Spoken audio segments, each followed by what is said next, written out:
Okay, we're going to do something new today. So I decided that I was going to just go live here on YouTube. And this is a whole new thing for me because up until this point, I have either recorded past episodes of the Freedom Shift podcast or I have streamed them. So I'm going to go live here today because I feel like I don't really know. I mean, I feel like I don't really understand YouTube that much, and this is a whole new endeavor for me. And I just want to engage with people. And in some ways, I guess I feel like I'm being guided in this by my higher power, by Jesus, by my inspiration. So this is a brand new channel, really. Just starting to focus more on the Christian oriented woman who is looking to create a faith based business. Oh, that's a tongue twister.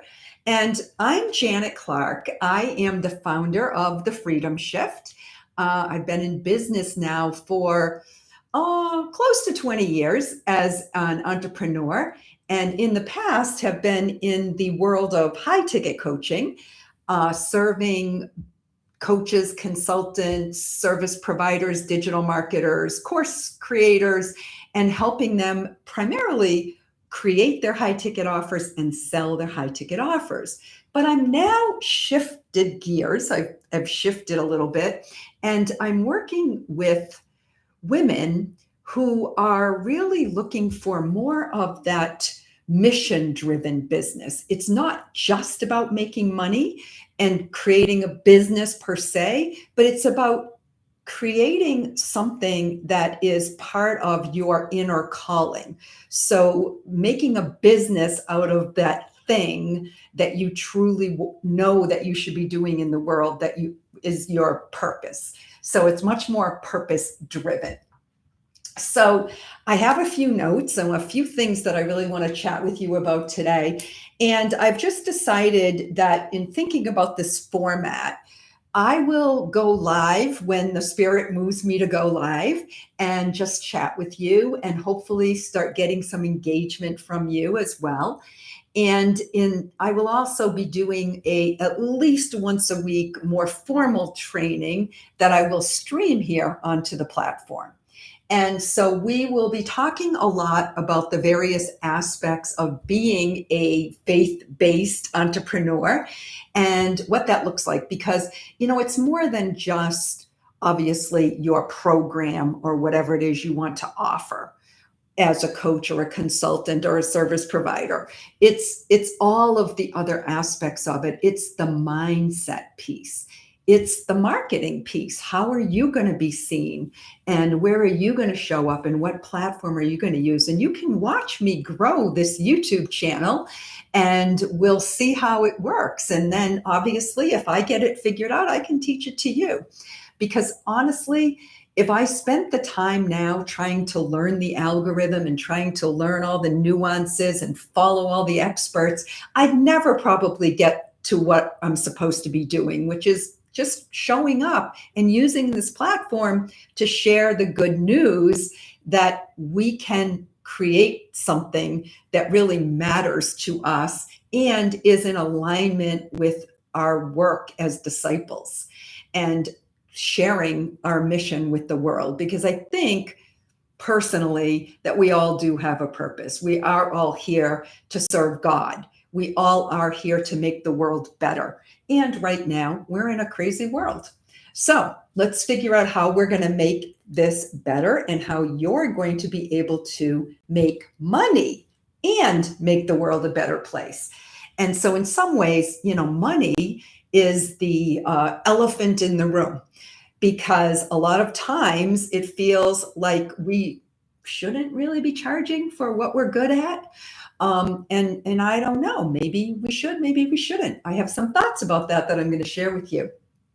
So, it's an intense world that we live in right now.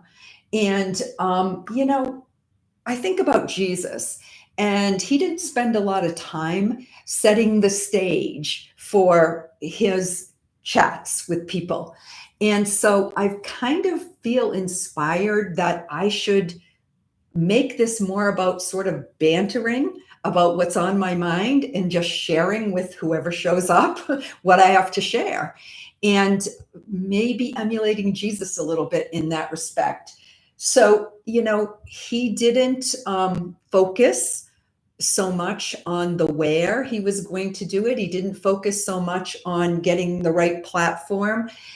Or maybe even who was going to show up. He just spoke to the masses, or he spoke to the few, or he spoke to whoever was in the audience at the time, whoever was surrounding him, wherever he went.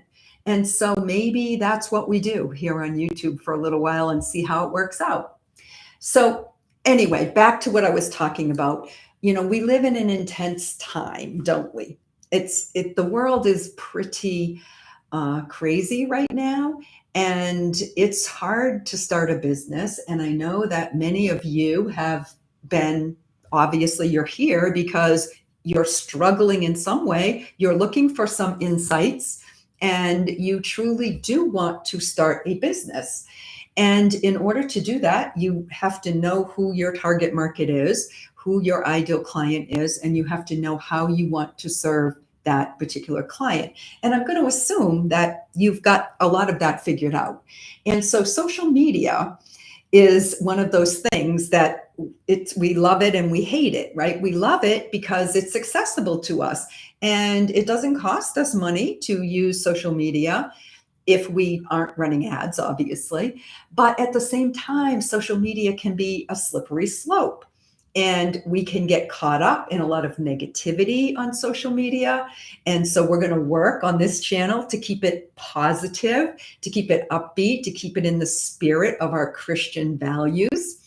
And we also, we know that it can be a rabbit hole. So the more time we spend on social media, the more we can find ourselves, spending oodles of time, but not necessarily productive time.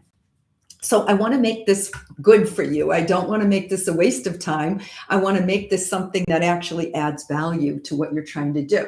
So let's jump into what I want to banter about today, which is the subject of money, and specifically how we as Christian women entrepreneurs should be viewing the whole concept of money.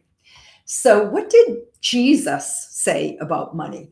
Well, some interesting things, really, right? So you've probably heard a recent one that I just heard, I think this Sunday, because it was part of the gospel this Sunday, where Jesus said that it is more difficult for a rich person to get into heaven than for a camel to pass through the eye of a needle. Oh, boy, that sounds pretty intense, doesn't it? I mean, imagine, of course we all want to be rich, and some of us are rich. And so what is he talking about, right? Is it bad to be rich? Are we not going to be able to get to heaven if we have plenty of money? And you know what else he said to the rich young man? He told him to sell everything he had and give it to the poor. And so it can seem pretty daunting when you read some of these things in the Bible or in the Gospels, right, that Jesus said.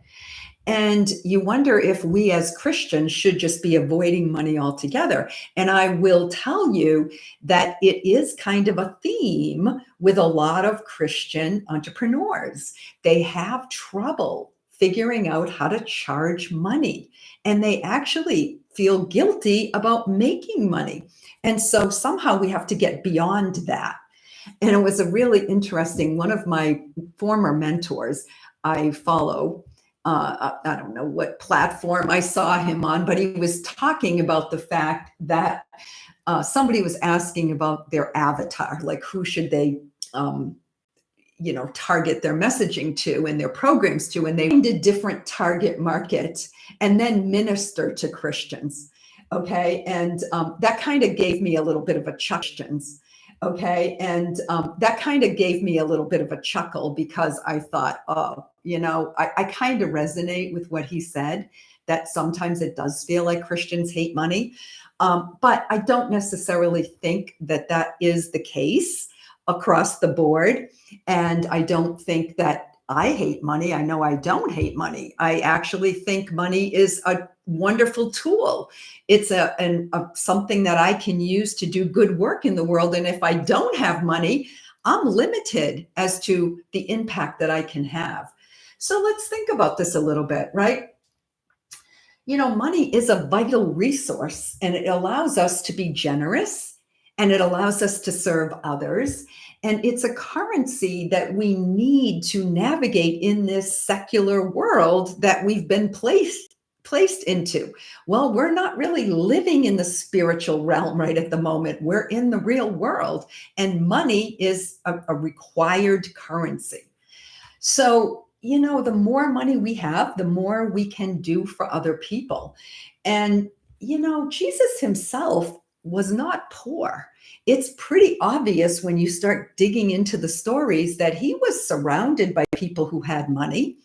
And he never said that having money was a bad thing, right? He associated with a lot of wealthy individuals. Lazarus was very wealthy and was one of Jesus's good friends and disciples. And Jesus didn't, it's not that he didn't love money, but he didn't dislike money either. He just did not worship money. And I think that's where we start talking about some of these rich people. Sometimes it's all about materialism. Sometimes we want money so that we can be prestigious and we can buy more things and we can have more things to show that, are impressive to other people. And guess what? In the end, we all know the story of Scrooge, right? Like you could be a miser and you can collect the money and you can hide the money, but guess what? You're not taking it with you. So you might as well do some good work with the money. And so this is a tool that I believe Jesus used in his day, and it's a tool that we have to use in order to fulfill our higher calling and our mission. So I'm going to share a quick story with you about a friend of mine. Now, she was struggling for a couple of years. I would say it was almost 3 years where she had this program that she wanted to bring out into the world that was a combination of a mindset program and a health related program. So she wanted to help people to optimize their well-being in both their, emotional, stress related situations as well as in their physical health. And she had this great program that she developed because she had experienced it for herself and she knew how powerful it actually was.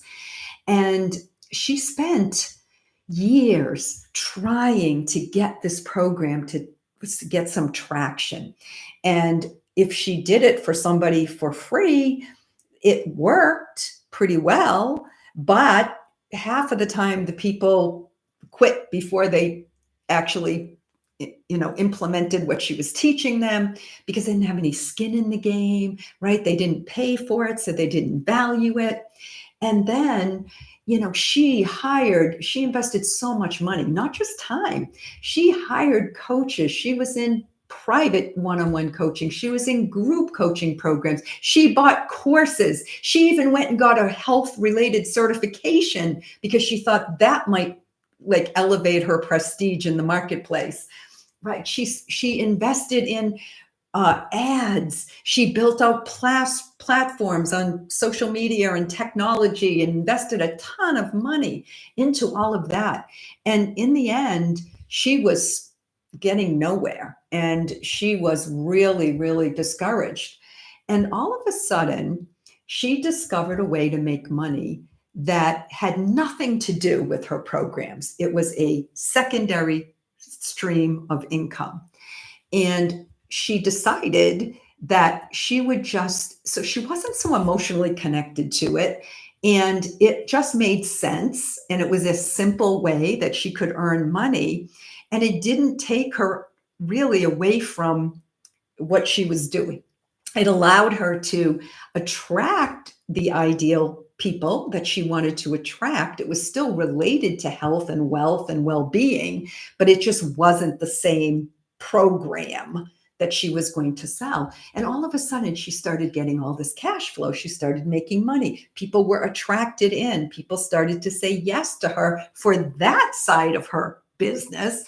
And because that happened, she started making money. They started to spend a lot of time with her. She started to teach them the things that were in her program, and they all started to thrive together. So it was really interesting that everything changed because she had created this supportive environment for her people to come into. And then she was able to start sharing her true gifts with them. And it seems like now she's serving at a much higher level. She loves her people that she's attracted in. Everybody's making money, but money isn't really about, isn't what it's all about, right? It's really about their health, their wealth, their well being. And it's amazing. So, anyway, the reason I'm telling you that story is because sometimes we have to think a little outside the box. Sometimes we have to do something a little bit different and be open minded. When something isn't working, there might be a reason for that. And that's really what I am focused on with WIN, which is the Women's Impact Network. Now, my friend did join WIN, and that is how this all happened for her. And I want to encourage you to, number one, if you're here and you've listened to me so far, please subscribe to this channel, because guess what? This isn't going to go anywhere if people don't subscribe. So I'm going to ask you to do that. I'm going to also ask you to like this video and maybe even make a comment, because the more we can comment and get the word out, the more impact we're going to have on people who we do want to serve. So help me out in that respect. And of course, go to the description and get the link to join WIN, the Women's Impact Network Facebook group, because it's totally free. And what you're going to find in that group is a bunch of women who are supportive, working together, collaborative, and all with our strong faith values. And that is just super important. We need to start coming together. It's really about creating a movement. And that's why I want to go live and talk to you guys, because I want you to feel that energy. I want you to feel like, oh, yes, I'd like to be part of a movement of women who are bringing more Christian values into the world. And we are also making money and thriving and building businesses and making a big impact. So I think that's really important.